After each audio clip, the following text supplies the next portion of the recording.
Airo kama na nyokum kitira mugi TV ka kuruwane kidieny mar ariyo mar chenro mar duol Mheshimiwa Duma Wuore wendo wa modhial jaod wuot manyakacho sidonjo irwa kairo kama na nyokum miwasiche gi Mheshimiwa. Wachaka nigi weche mosebedo ka timore pacho ka un kaka jotene ma jo ODM. Udonje sirikal kuso.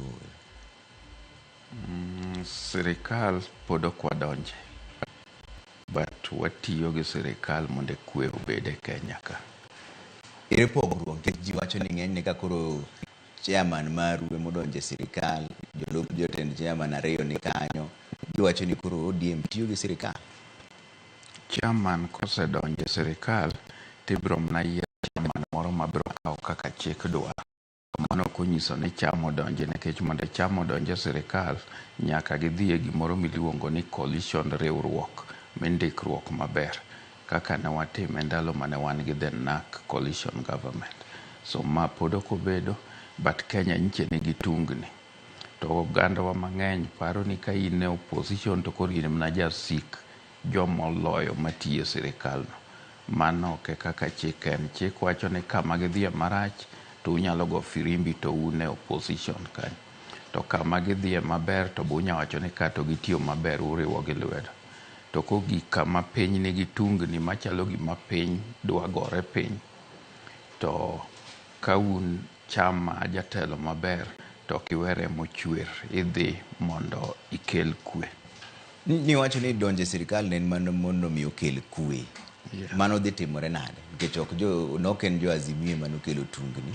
Ne gin jo miluongo ni Gen Z. Jo Gen Z go nowuok e kor piny ka kor piny kamoro amora. Nitie mane jo Azimio, nitie mane kata jo UDA, nitie mane jo Jubilee. Nikech gin gima notuk manokwako piny te. Nikech sida mane nitie nomako jo Kenya te mar the finance bill nikech the ngima mancho biro matek. Ginengo gik moko manche nomedore yo mane ok ne kare. Mano neno kaka chama wa mar ODM motel ne gi jatendwa monokao the lead. Gine monokao kang mambele mokwongo ko wacho garamo dhi mbele. Mane moko nitie monoseduok chien. So jo Gen Z gi gimbe giwuok uke gwengwa gi nitie magwa nitie mag jomoko kato ne giriwore. Na in kinene to koro bedo ni ODM nitiyo gi jo sirikal ni makoro dhi kelo kwe nikech koro jo Gen Z omor gi wachno koso ore. Kunene. Jo Gen Z ne ok dwar finance bill nikech ne dhi miyo ngima bedo matek ne jo Kenya duto kendo ne gin kaka joma kore ka chako ngima. So mano nyiche ni neno ka ng'anyo mamoko kuomgi nochwero remo nyiche nomiyo sirikal oneno ni kare kamoro jomoluoro gi ok nyisi gi adier. Mane momiyo Kenya chalo mochakore manyien kata sirikal mar Ruto. Jagoro maru mar ODM iluongo ni Sifuna nowacho ni jogo modonjo sirikal ne onge gi gweth mar chama.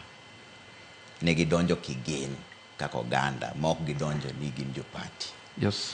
Sifuna kaka jagoro maduong' mar party egin wawacho ni ne party podo kobet. Ka party obet mowacho ni koro wadonjo sirikal to nitie coalition agreement mabro bedo machama wa kaka secretary general gi jokom mar party nyaka bibed ne gi sign. But mano ginyalo mna timo with the approval mar the NEC. Koro gima nye timore ni podo kwa donje sirikal, but kamoro be ka podo kidhie kata nyako kidwa sero tidhi limo dalagi. Okichik jini ka uuna wuok kata dhi nyomba tera yie. Inyalo kwalo dhi. Koro joa moko modhigo wachalo jo modiro kidie i bungu mondo wane gik mantie yie ku. To ma timo nang'o ne wach Azimio nikech Azimio kanyo bende mutni koro osechako nikech wach mar jogo ma jo ODM tiyo gi sirikal. Nitiere joma wacho ni koro gidwa wuok. Martha Karua nosiko ni en koro dhi. Martha Karua mano nyalo bedo pache. Anding'eni demokrasia wacho ni nyaki respect samoro opinion. Joma tin iwinjo pachgi. To joma ng'eny ema have their way to gimbe giketo pachgi to you have their way. Martha Karua makoro wacho ni dwa dhi wanti and no winjo bura mane jo Azimio obedogo gi jo ODM, jo Wiper kane wan Jaramogi Oginga Odinga Foundation and ne giwinjo pachji kendo wabunge ma kuonde mopogore opogore. Onge ng'ama nopuonjo wabunge go gima gidhi wacho kanyo. Kata jotendwa go ne ni kanyo duto. mag the principles mag Azimio. Ji ne wacho So nang'o? kodhi kamoro en modwa dhi kende. Jowa nowacho ni gima duong' ahinya midwaro ni en kwe. Wang'e ni Kenya nye nigi chandruok maduong' ahinya ni en the cost of living, wanyomiyo nyithindo wa matindo gi otuk nyaka dog piny, cost ma living. Mokwongo ne en the finance bill, mamano be nyiche ne osegol. Mar ariyo ne gidwaro ni sirikal ochak manyien mondo ka nitie jomoko manyiche no fail a fresh start. So mane matimore mineno kata ka nyiche ng'ato nitie cabinet machon to moduok go eko sani neno ka gionge ofis nikech nyaka giduoge bunge ma bunge dhi non gi kendo malong'o. To be ineno kidhi non gi e yo maler in king'iyo, nikech koro sani ochopo sama koro joma nie opposition gi joma nie sirikal chalo ka gima tiyo kanyakla. Be idhi non gi, idhi puodh gi e yo maler? The opposition gi the sirikal ok ti together. Nitie gimoro minyalo luong ni winjruok ka gik moko dhi maber mondo kel kwe. Kama nyiche ne Kenya osegike, ne wanyalo bedo gi gimoro tungni, tulo. And tulo go kotimore to ng'ama benefit kata sirikal koro ok nyal ringe yo makare.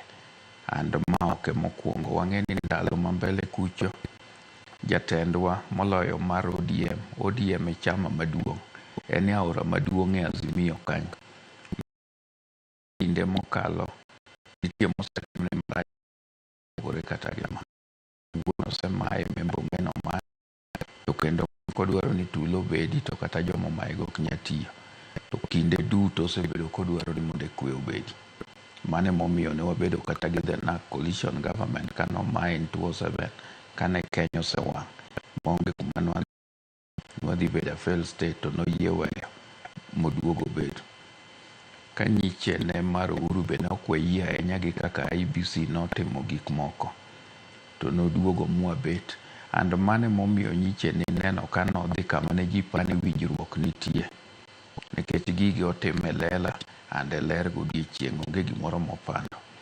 To nodhi ma on witness kama ne NADCO report ne bedo signed, nikech richo mosebedo mang'eny e Kenya kama duong' anya manyakelo tulo en weche mag NADCO report man bunge ne dhi nono kaka IEBC dhi bedo.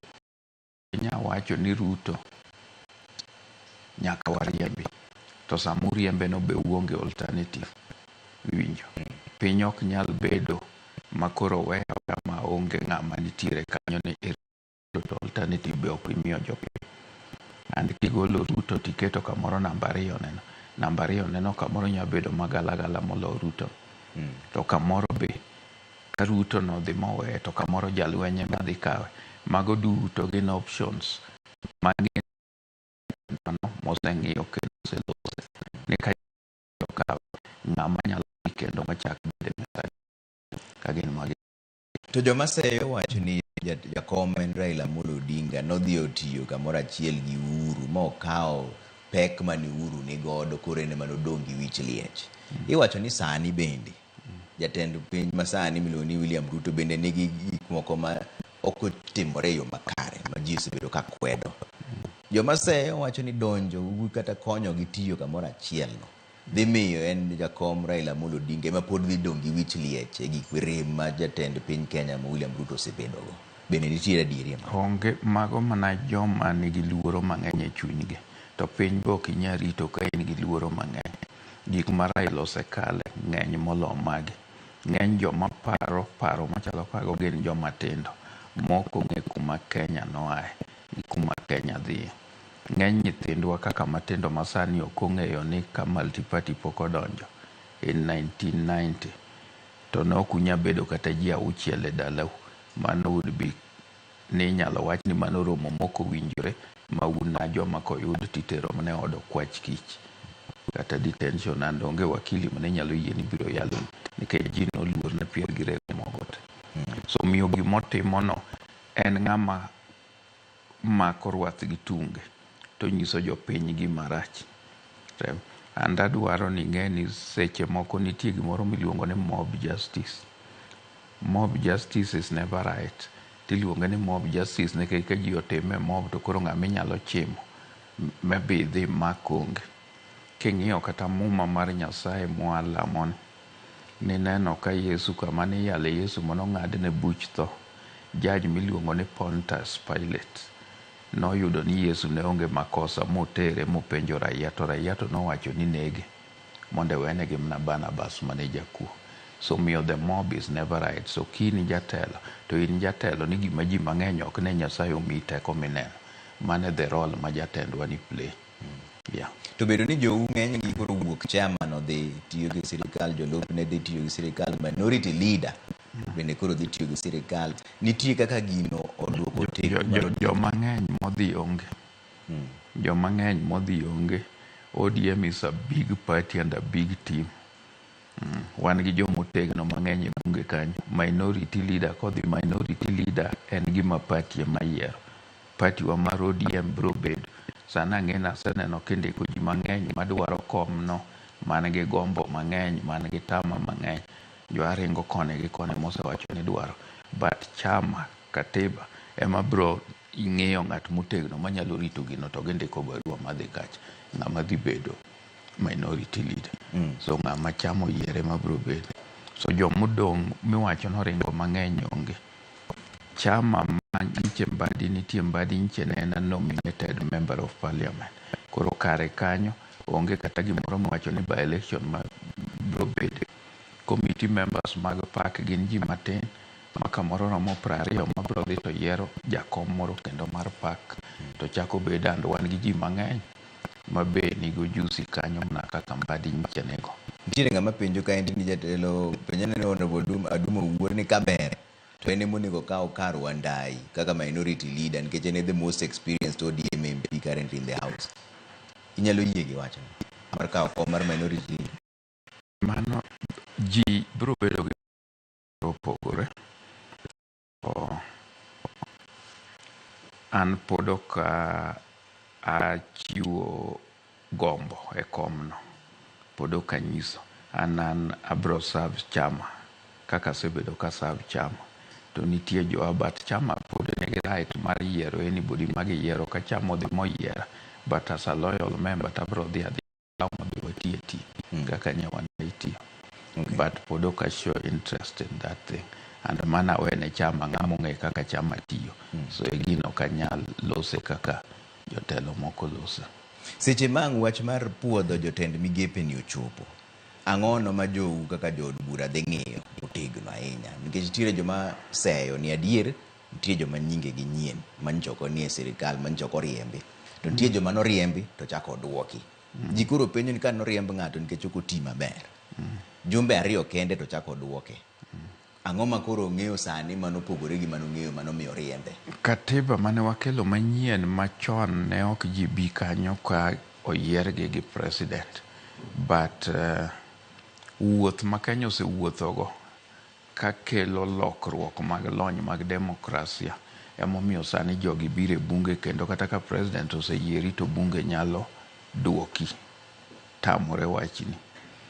So jogi endi sami dhi gine gi nyaka obed advertised e gaset mang'eny sirikal nyosetimo kata parliament ni jogi biro chieng' makama ka in gi gimoro ming'e ni rach kuom gi richo moro ming'e kuom gi to bi mondo iwachi iwinjo. So parliament biro kawo pach jopiny, not only pach MPs, jopiny the public, ng'at man gi gimoro kuom ng'ato biro dhi and ibiro mi thuolo tiwacho gini nyakele kendo ike piny kendo inyalo biro miwache kanyo. To en gima diera. So sirikal bang'e ni kamoro nyok nyal gol ng'ato gi kaka incho chungi gi nikech the president ne dwaro none ni ji oneno no winjo ywak gi mondo chak manyien. To konyadhi mochung ng'ato kae to chako duoko bang' jumbe 2 kong'e ni ng'ano nigi richo moro manyalo dhi kuodo wiye. Nitie joma wacho ni mano ne kaka chalo gima ni wuondo jopiny. Nikech ere kaka inyalo golo ng'ato e tich to bang' jumbe 2 tichako iduoke.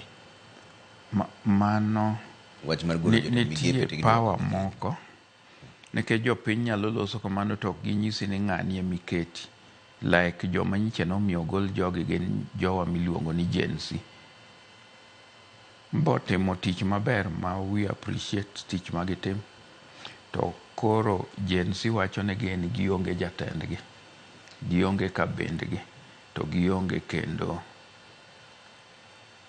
party. Ting'eni kuondegi kidhie to chama mayiero ji kata mna bunge kanyo committees mwabedego kinya bedo kionge chama.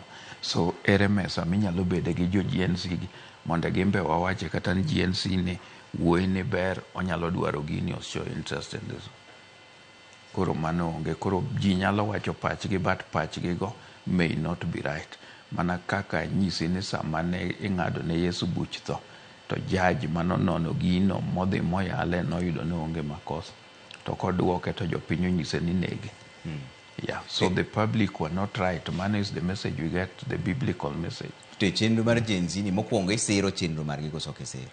Asiro chenro mar Gen Z. Gisetimo maber. And gisemiyo changes, koro waneno changes mosebiro kagi. And going forward, okapani things are going to be this, ok bibedo kaka osebedo katimore. Kata IBC gi nimidhi losi, yiero mageno ni bro biro. Bang' mancho kalo ne going forward, dibedo mabere gino dwaro ni kagise make a point kamano. To koro warito to wang'iyo ni changes manche gidwaro gibetimore. Koro magi giko nego ng'igi ni richo. Pod ng'ato nyalo bedo ga sirikal e migawi mopogore opogore. To rem gi ni kanye? Bedo ni gionge jatelo no koso jotend piny mok winjgi? No, jotend piny deni ok winjgi di nchi okogo cabinet piny. Yeah. Ka nyiche piny owacho nyalo go cabinet piny, nyiso ni nyiche gi winjo ywak mar jogi. Ka nyichi nyalo gol finance bill ka bunge osekalo maduo kucho, nyiso ni koro iwinjo ywakgigo. Koro ywakgigo gine ma koro monde gibed ni nyalo kawgi kaka joma ochanore molo gik mane gitimo kagi. Koro nyaka gibed joma koro organize maka nitie gimoro to giwacho magi. And onego gibed ni gin giikore mar gi other leaders mo. Gionge nikech nitiere ng'amoro note ka iluongo ni Masi koa game wacho ni mbija penjna mheshimiwa ni to wan kaka Gen Z tuakani. Masi koa Gen Z. Nikech no ka tuak ni bende gionge. Jotend piny nyiche wan kaka chama marwa mar ODM. Nyiche wawinjore ni wadwaro consultation and national dialogue. And the national dialogue kodhi mbele ta good majority will be this Gen Zs. Mondo Kenya will move forward. Yeah. Okay. Sani wadonja ne weche mag yiero makoro itimo yiero mar iluongo ni IBC selection panel. Un kaka Azimio un gi mutni moro kanyo. Nyicho kel Augustus Muli, sani koro chako kel Koki Muli. Ang'o ma nyaka timre sani kaka ng'ama osebedo e sire jatelo higni mang'eny? Ang'o ma onego bed ni keto piny sani mar yiero IBC man goteku makare ma jopiny bende biro yie godo? Nikech magi mana joma dhi commissioners gin ji ochiko, to kawa ji ochiko go kende mutni osechako nene. Ang'o ma nyaka tim sani kaka koro mondo wangi bed gi geno ni IBC machielo madhi biro en IBC ma ji te oyiego? Gima dhi kanyo ni IBC kibede ichalo joma chalo judges of the High Court, ma nyaka ubed ne onge gimoro ma ng'ato osebedo kuomi gi to moro kata matin. And nyaka gibed joma kodhi kanyo to nyalo timo gik ma adiera. Koro yie mar jopiny kod ng'ata miyiero kanyo e gima duong' ahinya moloyo. Nikech koteri to jopiny ni kodi gi to moro kata pod okitimo richo to kama chalo IBC noero, and en gima nyalo kelo ketho kwe mar piny. So emomiyo nyaka an denagom ne kitime kaka notim mar IPPG. Ndalo chama parties wa noyiero jogi mochung' kuonde goeko.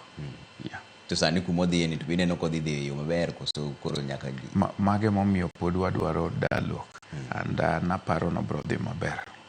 Yeah. Embaka mudwano go ni bentiere chenro mar loko chike, nikech tie joma wacho ni sama koro wasechope ni onego koro time referendum mondo ka piny olokre motegno yo ma Gen Z dwaro. Nitiere tiende mage momiyo we need them on board. And sani koro kudwa loso chike to koro dwaro ni ji bedo on the table. Koro kinya time by just ringa street kata ketho gi jomoko. nikech agenda mar Gen Z nyiche ne ber. Nineno ka ne gichako to ne onge gir ng'ama gikwalo. Nyithindo mane temo kwalo naneno ka ne moko gimako ma gilonyo duko ginego kaka the mobs timo, matiende gin joma ne gilony. To gimako gi maginyiso ni gitimo tim marach ma giketo gi kamoro. So kane gichako ne onge kuo madhi mbele. Sani nyaneno last Tuesday menche giringo, nyaneno ka mtokni joma innocent mamoko gin jonyuolgi ma be chandore at just hustling igoyo ahero. Nyaneno ka moko igoyo Rongo, nyaneno ka moko igoyo Kindu. To joma timo gigo koro gin jo Gen Z, gin leaders moko maparo ni nyalo take advantage mar the wave mar Gen Z mondo gine kaka gi capitalize that euphoria ni ne gi mbele kanyo mondo jogi sympathize kodi.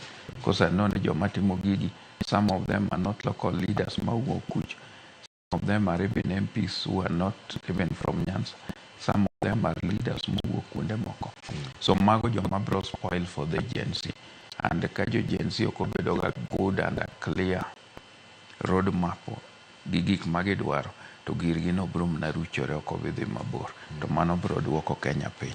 To obed ere kaka nyalo bedo motegno sani e seche ma koro waseneno ka police bende tiyo gi teko motegno. In kaka in e committee mar security, king'iyo kaka police osebedo ka timo jong'anyo, en yo mane kare koso? Yo ma police osebedo ka timo go ok ni kare. And mage momiyo wadwaro lony kata lokruok moko mwadwarogi.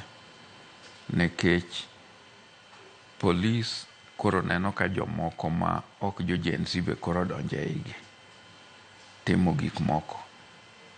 Nitie kata jomoko ma Mungiki gini ma koro dhi orire igi odonje i jogi. Koro chuno police ne kiketho gir ng'ato to kamoro nyaka giti gi force. To mane makelo hinyruok moko ma koro kwadwar manyihinyogo joma innocent. To koro seche ma jatend piny wuon wacho ne ji ni ka ntiere ng'amolal to mondo nyisa ka gimeno kong'eyo. En wach mar ni otemo wuondo jo piny koso nitiere adieri ni gik moko nyalo timore ma ok ong'eyo? Nitie gik moko ma ka in jatelo to jomoko kata maparo ni mane kaka gikonyi nyalo timo gik maricho richo e ng'eyi. To ka koro jatelo maber kifwenyo to nego bed ni jogo kata chiegni kodi tikawo negi hatua. Wan kaka chama mar ODM nyineno ka jatelo nyicho kawo okang' motegno mbele mowacho ni Inspector General mar Police nyaka wuogi, and nyineno kogole or resign. Iwinjo? So that is a step ne wan kaka chama mar ODM ok wan ready with the police action. Iseneno ka nitie kata ogul moko magisedo ka gidwaro ni pod nyaka gol. Kendo nyineno ka jatendwa osechung' mowacho en our stand.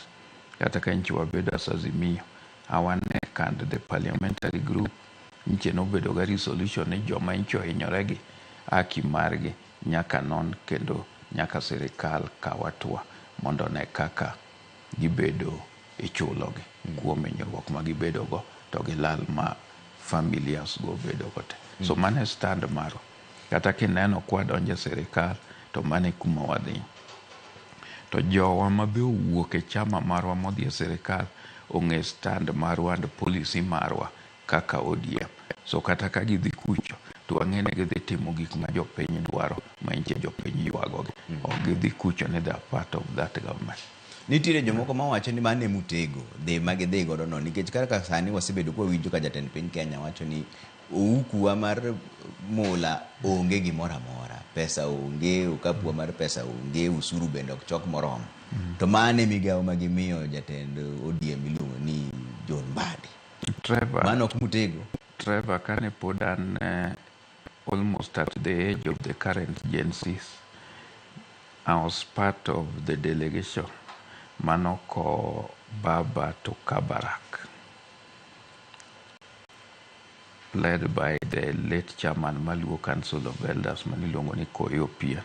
And at that time ji mang'eny noduogo kong'ene gweno muonyo tinga. But mano nokotimre nikech ne wadhi kucho mondo wariwre gi KANU mondo wane ni gik moko timore makare. To ka notamore to ne wawuok. To sama ne wawuok noero, ne neno ka sama ne wawuok nokowuok kendo ne wathulo odno gi ji mang'eny. So miyo jowa gi kodhi to gin joma odhi nikech kitimo gima rach to Gen Z gi be sani ng'iyi sani, and gin joma be waseng'e their track records. So gin joma wanyalo wacho ni wachalo joma bayo kidi mondo gidhi gilimie kuch kapod ok wadhi e gimiluongo ni coalition. To ka en necessary, to ka chiemo the party or resolve, to we'll go into that coalition mana kaka nwatimo handshake with the Uhuru. Okay. And we did it with Moi. We did it with Kibaki. And if you look at the best times, the Kenya economy improved. Not the mbele. And some and a babo makoregi Kibaki. You saw the road infrastructure, So seche moko this is gigo koro konyo raia. Gik manote morego. To kwa dhia ni wane opposition to ng'ato president ni koro en jasiki Kenya ok nyadhi mbele. Ponono ni mano timore kwano mar higa mar 2027 dhi bedo nade e kind Raila gi Ruto kata Ruto gi Gachagua? In isebedo e siasa higni mang'eny. Yamo dhi lokore machal nade? Ka? Kigo rubin mbele higa mar 2027. Wach mar Gen Z gi wach mar opposition temo ka gima gikonyo sirikal dhi loko kwano mar siasa nade higa mar 2027? Jotelo idhi loki gi nyithindo gi koso ji pod biro mana tiyo kaka nyithindogo onge piny ma nyithinde mosedhi mokawo loch motiyo anywhere in the world. Nyithindogo are just making a point and they've made their point, but many of them kata kimiyo the government sani they'll not be able to manage because they require experience and training. Some of them are graduates but pod gionge those management skills maginyalo go the country. Some of them could be brilliant in various aspects, but management is different. And I can talk from my experience after college. So there are things you join when you work with the government. Kata politicians mang'eny gi nitie mang'eny mok understand gik mang'eny. Gin mok inya nena ka ok understand joma pok otiyo gi government monge how the government runs. Nyaneno ka make kata lot of noise but nitie gik mok understand. So nyithindwa gi will gain experience with the time. Yeah. And kama gichake nadwa ni ging'eni even the leaders magineno sani maginyalo kata luongo ni fossils also started as young men. Look at Raila, Anyang' Nyong'o Orengo at the time of Jaramogi, Masinde Muliro, Martin Shikuku, Katana Ngala, and all those fellows. So when these people came, they were very young, but they didn't rush for these leadership positions. They understudied the jotelo manenitie Masinde Muliro gene then. So samane sagi ochopo to koro. So they've not just found themselves there. Yeah. Koro gibro kao sama tin. Aneno ka jo Nyakachoro na penjo mang'eny kabisa kata odong' gi dakika 15 dang' atimnegi marach koka penjo magioro na ka. Oyumore Trevor kod Mwesh maendi an gima chanda kaparo seche moko en ni Kenya waonge gi tich ma Peter koa Nyakachu Rudi. Inyalo tim nang'o mondo mi rowere koro chak yudo tich? Nikech wach mar bedo ni onge tich ni en gima oseyuagi higni. In kaka ng'ama osebedo jatelo higni mang'eny, ang'o ma koro sirikal nyaka tim sani mondo mi nyithindo matindo gi yud tich? Gima nyaka watim manye gisekelo right and emomiyo ok wadwa ni mondo gi lose focus on gima nya gichakoni and mondo ne gin jomochung' n'adiera on ging'e ni nyiche golo taxes to gin giwegi ne gineno kaka pesni gi kwalo ok dhi e tije mowinjore. Nyiche gineno Harambee ma seche moko ng'ato nye en MP wuotho gi tiende ka to seyiere gi gachiel ni tinya neno koting'o kata $20,000 tere kanisa golo kany and wang'e the salary mar an MP even in 5 years. So gik manyokel gi changes an nya neno ka changes osechako lokore kata kanisa. Iwinjo changes nosechako lokore nikech ng'eny jo mang'eny ma be nche nie kanisa be koro nche nose lose focus ji noketo kuomgi pesa moko tine kata oyud gadiera.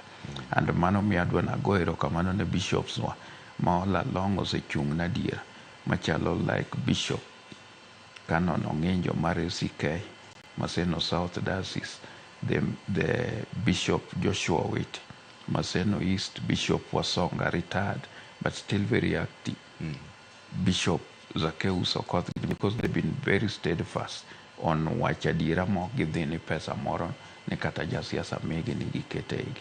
So everywhere obed parliament, nyise neno confessions ma MPs moko koro wacho. Nyeneno ka MP moro wacho ni en ogomna yes nikech nomiye kia milionary. So pesni go kobedo invested well, kuma ne wadhiene, and mane gin wadwaro kwe, to ibro yudo ka wanyalo revive the factories mane tiyo kata Kisumo kaka Kikomi, Kenya breweries gini ne tiyo kuondego. So these things have gone osetho mana because of poor management and corruption. Yeah. Tire Paul Ambeka. Wacha ni Paul Ambeka ka wuok Nyaksure Primary School. Agombo penjo mheshimiwa ni ang'o momiyo Nyaksure Primary School ok yudga NGCDF kata mana dongruok e area ma Nyaksure no, mano Kogada Village, Kadinda. Mano good concern, but mana bronon mano pogore gi debate nya bronon nise ni pod watia ndo wasechaka another financial year bro wuotho mondo adhi check. Okay. Nitiere chenro moko mag last mile connectivity ma ng'eni bibaro idhi nyalo paro ni ma en jane ma kora keto, lakini ma mwalimu William Oruongo oadala wakuchocho Trevor Musna mheshimiwa nyise ni opare kasaye anding opange last mile connectivity japuonj William Oruongo. Chenro mage mag pango mar last mile. One gi many areas ma the programs the mbele sani mag last mile connectivity. Ya nitie areas ma nyawase map out. Okay. Ma inchi onge mikete stima sani. Moka pani areas moko sechako dhi mbele. Mago jo manene rona penjo ka gin Nyakach, lakini waduga ne mbele i debate wa marwa wagomba kani to koro sirikal gi chenro magen godo sani ni in kineno sirikandni inyalo luonge nang'o, nikech nitiere joma luonge ni broad based, joma luonge ni coalition, nitiere joma luonge ni inclusivity government. In kinene sirikal machalo nade to bodhi tiyo maber? Ya obro maber nikech koro sani nitie paro mopogore opogore madhi wuok. Nitie paro majwama nowuok kage. Mbadi has been an assistant minister before. He's an experienced member of parliament who was doing his 20th year in parliament. Wanda is very experienced in the private sector before joining, and also started as an activist. He's one of the longest serving started. Many people might not know that from the time of Jaramogi. So opinion magi dhi kelo and wang'e gi magi stand for, I believe ne dhi konyo sirikal no, and ang'e ni ket manyoket gi kanye momiyo kata chuny jo Gen Zs koro sedok piny. Ok ine ka koko koro nitie mang'eny. Kuonde menche koko nitie.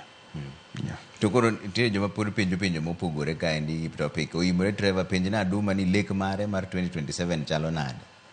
Koso sani to pod ji tiyo monde. Ma penjo mobiro kwe ariyo adega uchielo. Sani gima duong' ahinya gi gik manyadhi mbele Kenya ka en loso Kenya. Gitiyo kuonde momiwago walose. Ka chieng' moro wagik mbele kucho to wabro go mbaka ma mbele ko. But kwa keto mage pachwa ahinya to gik ma ji penjo gi ok wadhi timo kata rie Kenya kata rie chama maro. Yeah. Sani ma koro sani en mana tich kende ma juni bende. Sani en mana tich to gi rie chama maro nikech ing'eni wane mane chama maduong' man gi oda e Kenya ka moting'o ji kendo dhoudi duto mag Kenya ka te.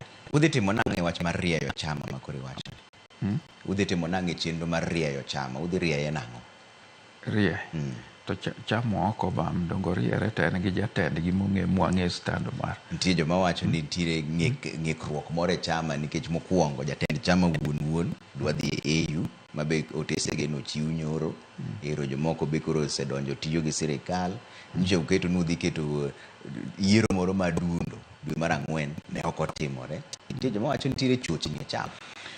Yiero go nyok nyatimore gi tulo moko ma inche ni e Kenya kagi ok unyadhi nuyiere chama to jou moko to inyore. Nitie jou moneg man gi liete Kenya ne nigi tulo, jo ala nyok dhi e tijegi, piny nyochung'.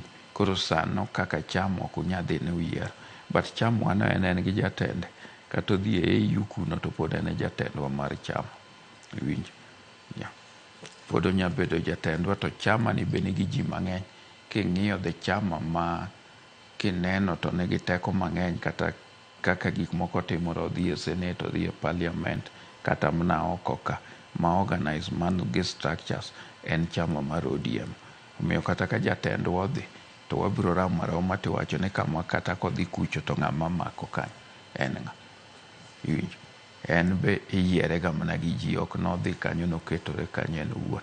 Raila Odinga osebed kiyiero kendo ineno koluongo buche ma yiere, kendo seche moko ji osebedo ka chung' kode. So miyo chama no joma nyowuoke en mana the 2 deputies. To 2 deputies go kuonde ko pod wan gi joma could just be competent enough ma dhi fail kama Oparanya oweyo gi kama Joe oweyo ka cabinet approve. Then pod wadhi adhiya mbele as chama onge gimoro ma ng'ekni nitie kata matin. Uonge gi luoro ni samoro jende manie chama wasewinjo ka moko mutni moro nitiere ni ginyalo loso chambgi giwegi. Un kaka jotene uonge gi luoro moro munyalo dong' kendo e chama? Mago paro ma joma tindo jabedo ga, nitie jomoko matindo manyalo paro kata ni koro ni kamoro kidhi kamoro koro iwuoro ni kamoro isebedo kaka wuon chama. Na nyisi ni mondo igi kama wuon chama ni obet, nitie gik mosedhie mang'eny joma nobiro nyoro. Be kibiro yudo joma mutnigo gin joma pod ok obudhe siasa mar elective ni for more than 10 years. Ibiro yudo ni gin below 10 years. So experience biro nyiso gi ni chama okimutni kamano kibiro kiyudo jomoko. So chama will go ahead. Mamutnigo be kadwaro to biro lara gik moko. Yeah. To jo chama ma biro decide. So mutni onge chama mar ODM. Okay. Yeah. Ka koro watieko chenro mar duol ni, ndi ang'o madier ni jopiny mondo winj kuomi kawuono kaka Adumo Wuor jaod bura ma Nyakach kata gi jatene ma ODM? Gima nyalo wacho en ni gima duong' ahinya madwa nyiso oganda marwa ni kwe gima duong' ahinya. To nye waseneno kendo adwa nanyis nyithindewa ma kata jo Gen Z ni nye gise make a move ma onge ng'ama nyalo ignore gi. We appreciate gik magitimo no ero kendo jo Kenya te morgo, joma dongo gi joma tindo. But koro nyaka gichik itgi mondo giyud guidance from joma dongo. Ndalo moko naneno kane wan e chama mar Ford, kane Jaramogi ochako ni mosore gi Moi Corporation, oluongo ni corporation that time. To corporation no ema koro nodhi ma onyuolo gik mang'eny because at that time kata stima ne pod ok odhi Bondo, no gik mana Kisumu. So bang'e no gik mang'eny onyuolore thurwa kanyo. Naparo ka ndalo moko dhi kamoro ni Tononoka Mombasa, to ne nitie ng'at miluongo ni Sheikh Khaled Balal. Kano wuok e rally to ne en ng'at motegno kabisa kaka nyithindewa moko matindo kata ma wabunge sani mwenye choko donje bunge. To odhi attack Jaramogi, gimomiyo Jaramogi ne loso gi Moi. To Jaramogi nong'e ni Sheikh Khaled Balala chalo nyathine. Kano chung' noloso to luonge mani bi chung' ane mbele ka. To nyise ni wakati nilikuwa rika yako nilikuwa mara 10 kushinda wewe, dogi bed piny. And the issue rested like that. So miyo jwa mang'eny gi samoro nyalo paro ni ging'e mang'eny molo kata wuon party, nikech gik ma wuon party no osedhiye kamoro pod ok gikawo their time. Kata nyithindewa machalo Gen Z gi, adwa ni ging'e ni bedo kata jela higni 10 almost a decade, it's not an easy thing. And jatendwa ni has gone through it. Jatendwa ni osekwang'e nam nyaka Uganda. Jwa mang'eny ok kata ora kende kitero no ng'adi to luoro pi ok nyang'ado gi. To en okwang' gotieno masumba gi mawuok kae. Ose sacrifice for this country and osewe gik moko. So mano gimogi ng'and magi are the lessons mwagombo ni ging'e. Mondo ging'e ni change requires resilience and change ok be at once. The change is progressive. Obiro mos. Alright. Erokamano ahinya Mheshimiwa Honorable Adumo Wuor jaod bura ma Nyakach. Wacho ni chama pod ochung' makare, gine gikonyo mana mondo mi piny kik kethre. Mane kama wawe chenro mar duol kaka pile. An nyinga Trevor Ombija, Jandimo Panga jo Nyakach, Dendon Ombija Taya, Nyakwar Guok kocha pesa. George Bati Daddy Kula wacho nobiro sadek kidhi mabor ahinya.